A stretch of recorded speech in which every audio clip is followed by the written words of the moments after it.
Welcome to Sustainability Sundays. This Sunday, I wanted to look at some of the really great climate speeches that have been given in recent history and look at what exactly makes them great. I think climate is a little bit unique. It's quite technically complex and there is a huge moral dimension that comes into it. I want to start us off with David Attenborough's speech because I feel like that's a good generalist speech and he did a good job in setting up the basis of the science. The emergency climate comes down to a single number, the concentration of carbon in our atmosphere. Just over 10,000 years ago, that number suddenly stabilized. Everything we've achieved in the last 10,000 years was enabled by the stability during this time, until now. Our burning of fossil fuels, our destruction of nature, our approach to industry are releasing carbon into the atmosphere at an unprecedented pace and scale.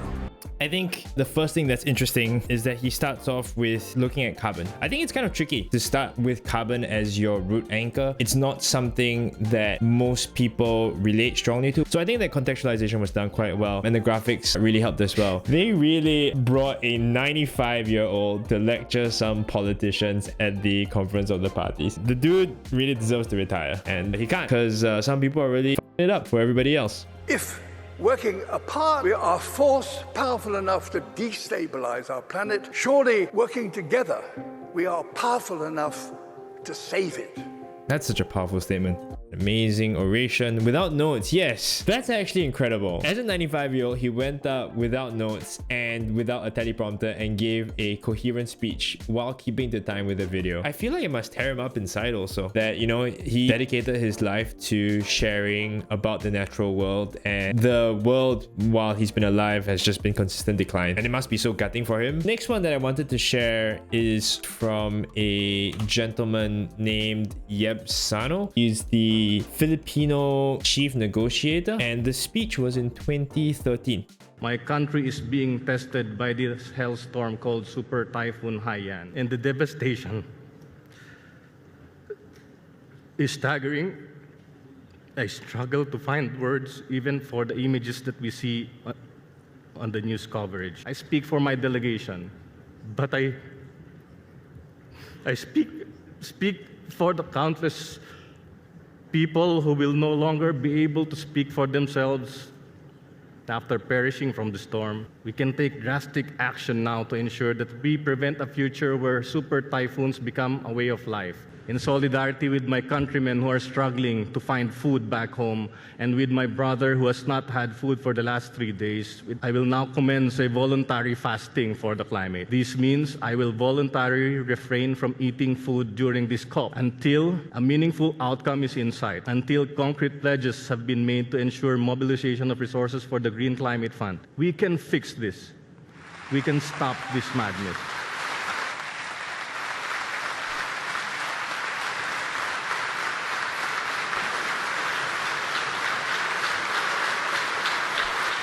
Yeah, it's such a powerful speech. Sometimes people talk about leaving your emotions at the door, but I think there is a role for genuine emotion, but it has to be calibrated. This guy is an absolute mad lad because after this speech, he did indeed fast for 14 days. So he fasted for 2 weeks for climate action in solidarity also with people back home who are affected by the typhoon. He puts his money and his stomach where his mouth is. You don't necessarily have to be well known or have the best facts. I think there is a space for speaking from emotion and speaking from the heart as long as it's genuine, and this video shows that. So the next one then that I wanted to touch on was one from a well-known climate ambassador, Leonardo DiCaprio. He gave this speech in 2014 at the Climate Change Summit. He was the UN Messenger of Peace. I stand before you not as an expert, but as a concerned citizen. As an actor, I pretend for a living. I play fictitious characters, often solving fictitious problems. I believe that mankind has looked at climate change in that same way, as if it were a fiction, as if pretending that climate change wasn't real would somehow make it go away. Yeah, that's such a great opening. That is awesome.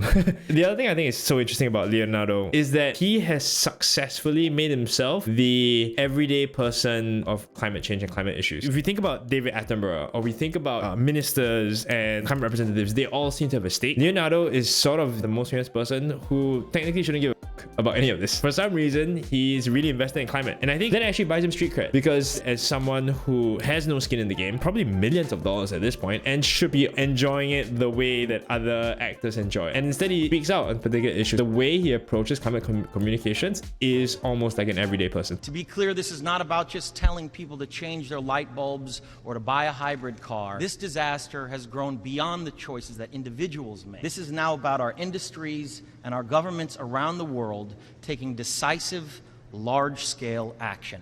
So this is where we start to take a marked departure from the previous speeches. He's pointing the finger at the systems that we live in, and he says that the solution needs to be systemic. Oil subsidies and energy production. He's saying that our systems have a problem, and that's something that's really hard for people to articulate, because it's quite anti-establishment. It places the responsibility solely on the establishment and the powers that be. I pretend for a living, but you do not. The people made their voices heard on Sunday around the world. What a chat! He just goes up and says, I pretend for a living, but you do not. I've never seen that.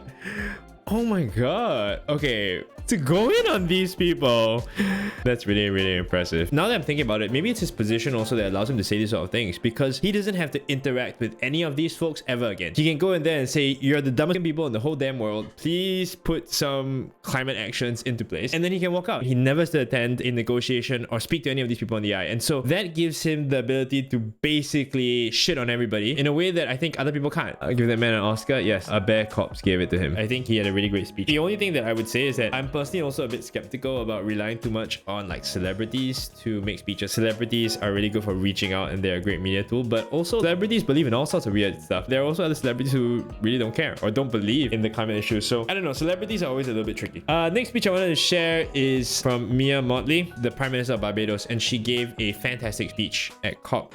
Climate finance to frontline small island developing states declined by 25% in 2019. Failure to provide the critical finance and that of loss and damage is measured, my friends, in lives and livelihoods in our communities. This is immoral and it is unjust. She does something quite special in that she goes straight into the heart of failures and highlighting problems. Some people feel that it's not a good way to set a scene, but it's important. It lends you credence if you're willing to talk about the elephants in the room. So I ask to you, what must we say to our people? When will we, as world leaders across the world, address the pressing issues that are truly causing our people angst and worry, whether it is climate or whether it is vaccines? So I think this part is where her speech gets a little bit weaker. I think that it's very hard to get negotiators and representatives to start thinking outside of their national boundaries, because even if they're thinking about lives, when you come into a room as a national negotiator, you're only thinking about the lives of the people in your country. Unfortunately, that's the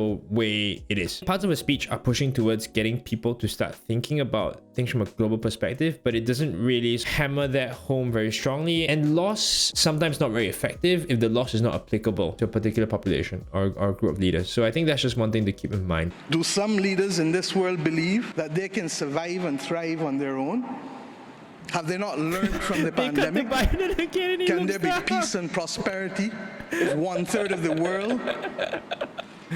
Literally. And it has been wielded before. The central banks of the wealthiest countries engaged in $25 trillion of quantitative easing in the last 13 years. 25 trillion. Had we used that 25 trillion to purchase bonds, to finance the energy transition, or the transition of how we eat, or how we move ourselves in transport, we would now today be reaching that 1.5 degrees limit that is so vital to us. This is a great point if you want to make people feel guilty. She's saying that for years, the climate solutions have been hampered by lack of money. But in the time of COVID, you found all that missing money. And I think that's true. I think this is absolutely accurate. However, I think the reason that they haven't is actually mentioned in the speech. And I think there's one line that's quite critical that I think undermines the message. Leaders must not fail those who elect them to lead.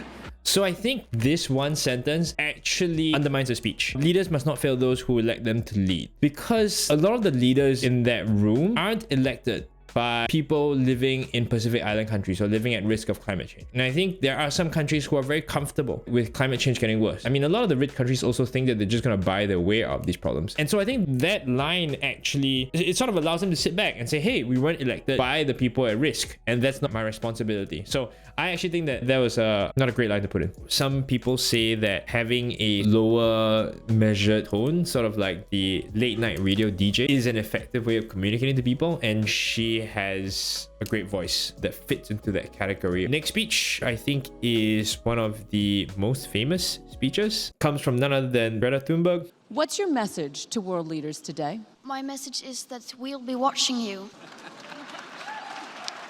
Can I just say that the optics of the reaction to that first line is terrible? Who laughs at that? A child is telling you that there's a serious message and people laugh in response. That's a really terrible response. Yet you all come to us young people for hope. How dare you? You have stolen my dreams and my childhood with your empty words. And yet I'm one of the lucky ones. And all you can talk about is money and fairy tales of eternal economic growth.